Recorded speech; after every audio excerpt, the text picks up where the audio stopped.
ஸ்டாலினை கே பாலகிருஷ்ணன் சந்தித்திருக்கிறார். அதனை முக்கிய செய்தியாக நாம் பார்க்கிறோம். மார்க்சிஸ்ட் கம்யூனிஸ்ட் கட்சி போட்டியிடும் தொகுதிகள் தொடர்பான ஒப்பந்தம் இன்று கையெழுத்தாகும் என்று சொல்லப்பட்டிருக்கிறது. இதனால் மார்க்சிஸ்ட் கம்யூனிஸ்ட் கட்சியினுடைய மாநில செயலாளர் கே பாலகிருஷ்ணன் இது தொடர்பாக முதலமைச்சரை தற்போது சந்தித்திருக்கிறார். கூடுதல் விவரங்களை நம்முடைய சிறப்பு செய்தியாளர் கோகுலிடம் கேட்கலாம். கோகுல், இப்போ இந்த தொகுதிகள் இறுதியாக இன்றே கையெழுத்தாகுமா? அண்ணா அறிவாலயத்துல முதலமைச்சர் மு.க. ஸ்டாலினை மார்க்சிஸ்ட் கம்யூனிஸ்ட் கட்சியுடைய தொகுதி பங்கீட்டு குழு மார்க்சிஸ்ட் கம்யூனிஸ்ட் கட்சியுடைய மாநில செயலாளர் கே பாலகிருஷ்ணன் தலைமையில தற்பொழுது சந்தித்து பேசி வருகிறார்கள். ஏற்கனவே மார்க்சிஸ்ட் கம்யூனிஸ்ட் கட்சிக்கு 2 தொகுதிகள் ஒதுக்கப்பட்ட நிலையில் எந்தெந்த தொகுதிகள் என்ற ஒப்பந்தம் இன்னும் சற்று நேரத்தில் கையெழுத்தாக இருக்கிறது.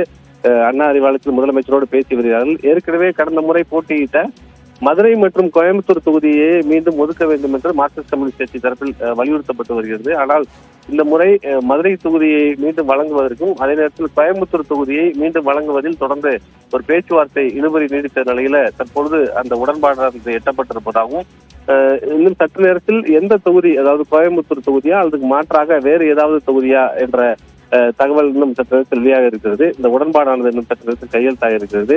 அதே போல இந்திய கம்யூனிஸ்ட் கட்சியும் அடுத்ததாக அண்ணா அறிவாலயத்துக்கு வந்து அவர்களுக்கு ஒதுக்கப்பட்ட தொகுதியில் எந்தெந்த தொகுதி என்ற ஒப்பந்தமும் இன்னும் சற்று நேரத்தில் கையெழுத்தாக இருக்கிறது.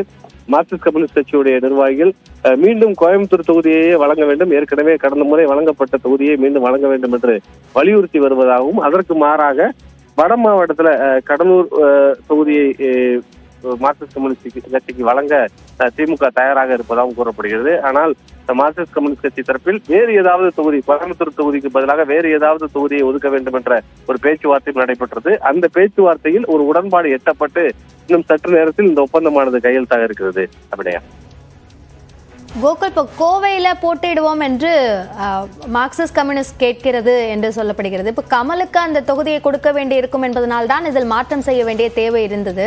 தற்பொழுதும் அந்த தேவை இருக்கிறதா? அந்த தொகுதி சார்ந்த முடிவுகளை எந்த வியூகத்தின் அடிப்படையில் திமுக எடுக்க போகிறது? நிச்சயமா 2 தொகுதிகள் ஒதுக்கும் போது கே பாலகிருஷ்ணன் செய்தியாளர்களை சந்திக்கும் போது கோயம்புத்தூர் தொகுதியை, அதாவது கடந்த முறை போட்டியிட்ட தொகுதியை மீண்டும் கேட்கிறீர்களா என்ற கேள்விக்கு அப்பொழுது அவர் கமல் உள்ளிட்ட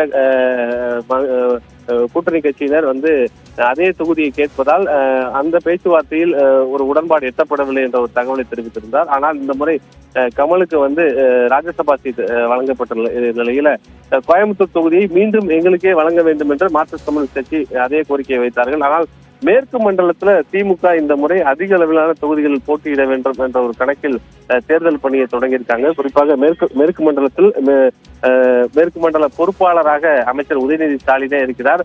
அந்த மேற்கு மண்டலத்தில் கூடுதல் தொகுதிகளை திமுக இந்த முறை போட்டியிட வேண்டும். குறிப்பாக நகர்ப்புற தொகுதிகளான கோயம்புத்தூர் உள்ளிட்ட தொகுதிகளில் இந்த மாதிரி திமுகவை களம் காண்பது என்ற ஒரு முடிவு எடுத்திருப்பதாகவும் கூறப்படுகிறது. அதே போல கரூர் உள்ளிட்ட கொங்கு மண்டலத்தில் இருக்கக்கூடிய தொகுதிகளில் கூடுதல் கவனம் செலுத்தி கரூர், கோயம்புத்தூர் உள்ளிட்ட கூட்டணி கட்சியில் இருக்கக்கூடிய தொகுதிகள் எல்லாம் திமுகவே இந்த முறை போட்டியிடுவதற்கு வாய்ப்பு இருப்பதாக கூறப்படுகிறது.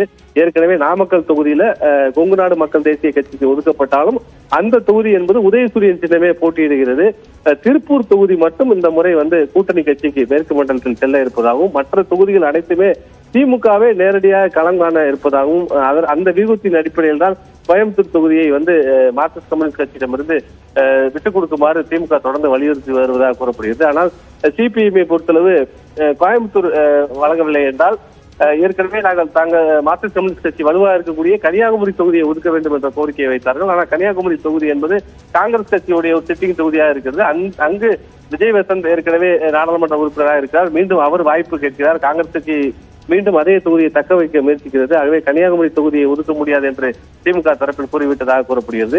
மதுரைக்கு அருகாமையில் இருக்கக்கூடிய திண்டுக்கல் தொகுதியை கேட்கும்போது 2 தொகுதியிலும் அருகாமையில் இருப்பதால் திண்டுக்கல் தொகுதியையும் ஒதுக்குவதில் சிக்கல் இருப்பதாகவும், திண்டுக்கல் தொகுதி ஏற்கனவே காங்கிரஸ் தரப்பிலும் அந்த தொகுதியை ஒதுக்க வேண்டும் என்ற கோரிக்கை வைக்கப்பட்டிருப்பதால் அது குறித்தும் ஒரு இழுபறி பேச்சுவார்த்தையாக நடைபெற்றது.